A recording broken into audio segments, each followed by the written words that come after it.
Good evening. Previous class में हमारा question number first और सेकंड पार्ट का था। अब है question number second. Question number second on comparing the ratio A1/A2, B1/B2 and C1/C2, find out whether the lines representing the following pairs of linear equation intersecting at a point are parallel और coincident.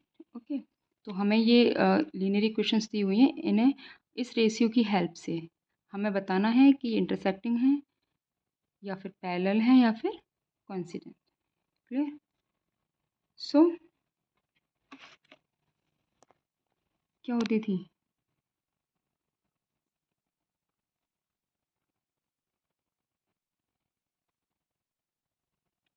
On comparing with किस किस से?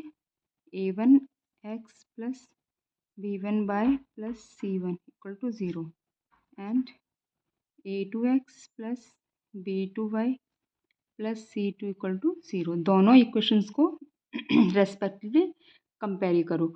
तो यहाँ पे A1 क्या हो गया? 5। A1 क्या है? x का कोफिशिएंट क्या है? 5। ओके,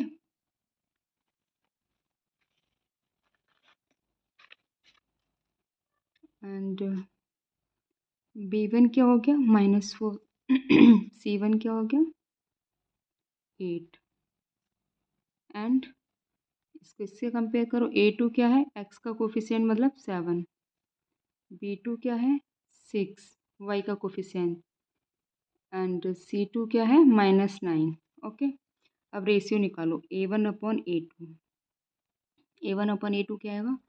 5/7। क्लियर? B1/B2 -4। B1 की वैल्यू क्या है? -4। B2 की वैल्यू क्या है? 6। सो ये आ जाएगा -2/3। C1/C2। C1/C2 क्या आएगा? 8/-9। ओके, सब रेशियो आ गए। अब देखिए यहाँ पे क्या A1/A2 इक्वल टू B1/B2 है? नहीं है, नॉट इक्वल टू। देखिए ये कितना है? 5/7। क्या इसके इक्वल होगा?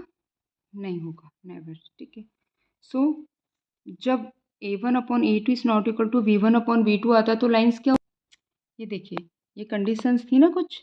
A1/A2 is not equal to B1/B2 means unique solution, exactly one solution, consistent and intersecting lines. Lines क्या है? Intersecting lines. तो ये जो क्वेश्चन है इसमें क्या है? ये condition A1/A2 is not equal to B1/B2।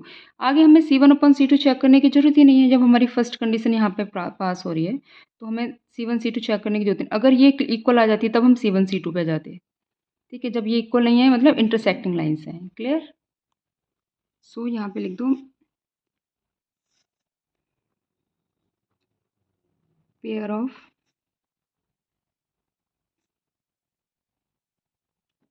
Questions are is intersecting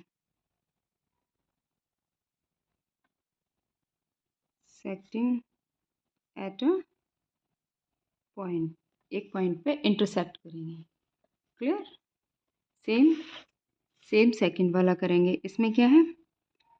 same comparison करेंगे तो A1 डायरेक्टली लिख सकते हैं, A1x plus B1y plus C1 equal to 0। इससे कंपेयर करेंगे। इसको A2x plus B2y plus C2 equal to 0 इससे कंपेयर करेंगे। सो A1 क्या रहेगा? 9। B1 क्या रहेगा? 3। C1 क्या रहेगा? 12। क्लियर? A2 क्या रहेगा? 18। B2 क्या रहेगा? 6। C2 क्या रहेगा? 24। क्लियर? ओके, सो रेशियो निकालो A1/A2। A1/A2 क्या हो जाएगा? 9/18। 9/18 मीन्स 1/2। क्लियर? B1/B2 ये क्या रहेगा? 3/6। 3/6 मतलब 1/2। 3 1 जा 3 और ये 3 2 जा 6। C1/C2 ये क्या रहेगा? 12/24। 12/24 मतलब 1/2। अब यहाँ देख के पता चल रहा है ना, क्या पता चल रहा है? A1/A2 equal to B1/B2 equal to C1/C2। ये सब क्या आ रहा है? इक्वल आ रहे हैं। तो इसके लिए क्या कंडीशन थी? सो इसके लिए क्या था, A1/A2 B1/B2 C1/C2 क्या था, इनफाइनाइटली मैनी सॉल्यूशन थे, कंसिस्टेंट डिपेंडेंट था ये। और ये क्या, कौन सी लाइंस थी, कॉन्सिडेंट लाइंस। क्लियर। सो हम क्या लिखेंगे, coincident lines.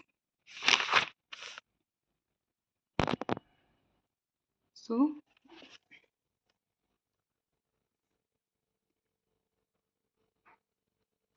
Pair of linear equations are coincident, मतलब हर पॉइंट पे कट करेंगे, इनफाइनाइट मैनी सॉल्यूशंस होंगे। क्लियर। थर्ड वन सेम करेंगे, A1x plus B1y plus C1 is equal to 0, A2x plus B2y plus C2 equal to 0। So A1 क्या हो जाएगा 6, B1 क्या हो जाएगा -3 एंड C1 क्या हो जाएगा 10, A2 क्या हो जाएगा 2, B2 हो जाएगा -1 एंड C2 हो जाएगा 9। रेशियो निकालो A1/A2, 6/2 मतलब 3/1। ओके। B1/B2 क्या हो जाएगा -3/-1, सो ये भी 3/1 आ जाएगा। C1/C2 यह क्या हो जाएगा, C2 की वैल्यू, C1 की वैल्यू है 10 और C2 की वैल्यू है 9, 10/9 एज इट इज़ रहेगा। सो अब यहाँ से देखो क्या पता चल रहा है, A1/A2 is equal to V1/B2 आ रहा है, क्योंकि 3/1 but not equal to C1/C2, C1/C2 के इक्वल नहीं आ रहा है ये। क्लियर। तो कौन सी लाइन्स हुई है, so these are A1/A2 equal to B1/B2 is not equal to C1/C2, no solution, inconsistent और पैरेलल लाइन्स, मतलब ये कभी मीट नहीं करेंगी, इनका कोई सॉल्यूशन होगा ही नहीं। Clear. So pair of linear equations are parallel. Okay, clear. Okay, now third question be same. On comparing the ratio, this find out whether the following pair of linear equation are consistent or inconsistent. इसमें क्या था कि बताना था कि intersecting lines हैं, parallel lines है या फिर कॉन्सिडेंट लाइंस है। अब इसमें ये बताना कि कंसिस्टेंट है या इनकंसिस्टेंट है, तो सेम है, निकालना हमें प्रोसेस वही है। तो इंटरसेक्टिंग लाइंस क्या होती हैं, कंसिस्टेंट होती हैं, और ये कॉन्सिडेंट लाइन ये भी कंसिस्टेंट होती हैं लेकिन डिपेंडेंटली होती हैं। और जो पेयर ऑफ लीनियर इक्वेशन ये क्या होता है, सॉरी, ये जो पैरेलल लाइंस हैं ये क्या होती है, इनकंसिस्टेंट। तो निकालना हमें सॉल्व ऐसे ही करना है, बस बाद में यहाँ पे कंसिस्टेंट, इनकंसिस्टेंट और ये सब लिखना है। क्लियर। सो करते हैं। So first question is question number third का फर्स्ट पार्ट। ओके, सेम करना है। A1 डायरेक्ट लिख सकती हूँ, अब तो A1 कितना है इसमें 3, B1 कितना है 2, C1 कितना है 5। ओके, एंड A2 क्या है 2, B2 क्या है -3 और C2 क्या है 7। सो रेशियो निकालो A1/A2 क्या आएगा 3/2,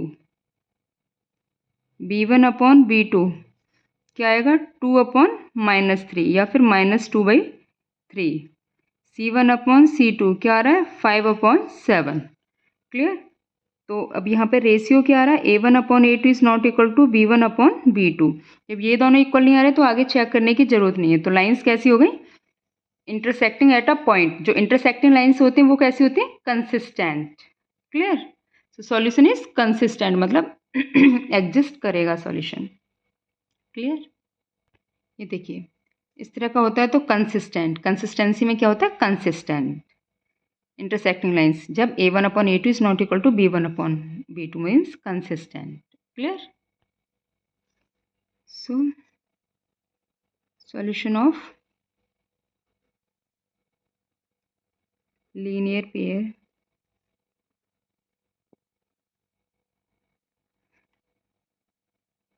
consistent. Clear, consistent. Second same करना है। A1 कितना है 2, B1 कितना है -3, C1 कितना है 8। ओके, A2 क्या है 4, B2 क्या है -6, C2 क्या है 9। क्लियर। सो A1 अपॉन A2 क्या हो जाएगा 2/4, 2/4 मतलब 1/2। क्लियर। B1 अपॉन B2 ये क्या हो जाएगा -3/-6 मीन्स 1/2। ये भी 1/2 हो गया, माइनस से माइनस कट के 3 1 जा 3, 3 2 जा 6। Okay, C1 upon C2, C1 upon C2 क्या हो जाएगा 8/9। तो यहाँ से रेशियो क्या आ रहा है A1 upon A2 equal to B1 upon B2। दोनों 1/2 हैं तो दोनों इक्वल हो गए, but is not equal to C1 upon C2। So lines कैसी हो गई इनकंसिस्टेंट। क्यों? क्योंकि ये क्या हो गया पैरेलल लाइन्स हो गई। पैरेलल लाइन्स कैसी होती हैं इनकंसिस्टेंट। सो यहाँ पे लिख दो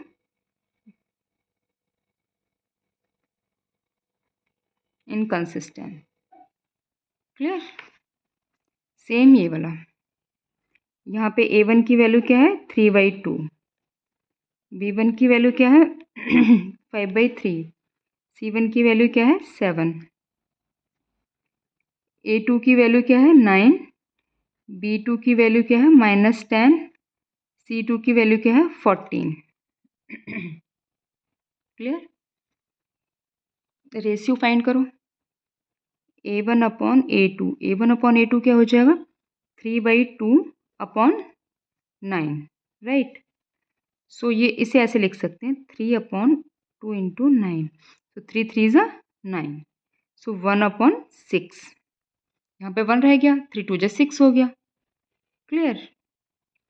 okay, B1 upon B2 find करो 5/3 अपॉन माइनस का 10, सो ये हो जाएगा 5/3 इंटू माइनस का 10, सो 5 2 ज़ा 10, सो ये हो जाएगा 1/माइनस का 6, 3 2 ज़ा 6। क्लियर। C1 अपॉन C2 क्या आया 7/14, 1/2। अब देखिए ratio A1 upon A2 is not equal to B1 upon B2। क्यों? क्यों? क्योंकि भाई यहाँ पे माइनस का साइन नहीं है, इसमें माइनस का साइन नहीं आ रहा है, इसमें माइनस का साइन आ रहा है। ये भी तो देखेंगे, इसे कैसे लिख सकते हैं। अब इसमें माइनस का साइन ही नहीं है, इसमें माइनस का साइन था। क्लियर। सो कैसी हो गई consistent. Clear. Okay, next question is same. A1 कितना है 5, A2 क्या है -3, A1 सॉरी B1 कितना है -3, C1 कितना है 11 एंड A1 यहाँ पे A2 कितना है -10, B2 है 6 और C2 है -22। अब मैंने ऐसे कैसे लिख दिया ये। अब देखिए ये इक्वेशन इस फॉर्म में नहीं है। ये जो हमारी इक्वेशन होती है स्टैंडर्ड फॉर्म क्या होती है हमारी। अगर मैं इस इक्वेशन को ऐसे लिख दूँ 5x - 3y, ठीक है, -11 इज इक्वल टू 0, यही फॉर्म तो होती है। इसको भी इसी फॉर्म में कन्वर्ट करूँ -10x + 6y माइनस है इधर तो ये +22 इक्वल टू 0, ये फॉर्म हो जाएगी इसकी। ठीक है, तो इसके अकॉर्डिंग C - 11 आ गया और यहाँ पे C + 22। क्लियर। सो यहाँ पे A1 अपॉन A2 क्या हो जाएगा 5/-10, सो -1/2। क्लियर। B1 अपॉन B2 क्या रहेगा -3/6 मीन्स -1/2। C1 अपॉन C2 क्या रहेगा, ये है -11 और ये है 22, सो 1/2 माइनस का ये भी। अब यहाँ देखने से पता चल रहा है कि A1 upon A2 equal to B1 upon B2 is equal to C1 upon C2। ठीक है, तो ये लाइन्स कैसी हो गई कॉन्सिडेंट। ठीक है, तो ये क्या होते हैं कंसिस्टेंट होती हैं डिपेंडेंटली।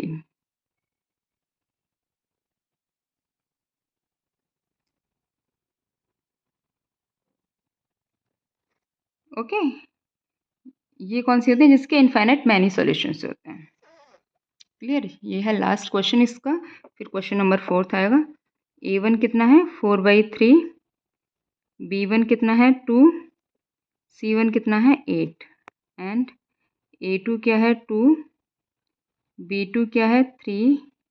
C2 क्या है? 12। सो A1 अपॉन A2 क्या हो जाएगा? 4/3 अपॉन 2। सो इस जगह 4 अपॉन 2 इंटू 3। 2 2 जा 4 means 2/3। Clear? B1 upon B2 क्या हो जाएगा? 2/3 ऑलरेडी।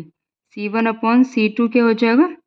8/12। 8/12 मतलब 4 2 जा 8 और 4 3 जा 12। क्लियर? सो ये क्या आ जाएगा? A1 upon A2 equal to B1 upon B2 equal to C1 upon C2। So सब बराबर आ रहा है। Consistent, dependent. अब देखिए, अभी आप बोलोगे कि ये तो फॉर्म थी नहीं। अगर ये फॉर्म नहीं थी, राइट, लेकिन अगर मैं इसे इस तरह से लिख दूँ 4/3x plus 2y minus 8 equal to 0। Clear? अब इसे लिखूंगी मैं 2x plus 3y minus 12 equal to 0। तो वो सेम फॉर्म बन जाएगी, स्टैंडर्ड फॉर्म जो होती है। अब यहाँ पे अगर C1 की वैल्यू तुम -8 ले रहे हो, ले लो। C2 की वैल्यू तुम -12 लोगे, तो माइनस माइनस तो करिए। अगर एक नंबर इधर लिखा होता C1 वाला, C2 वाला इक्वल के दूसरी साइड लिखा होता, तब ये गलत होता। दोनों ही इक्वल के राइट हैंड में लिखे हुए हैं तो कोई प्रॉब्लम नहीं है। क्लियर?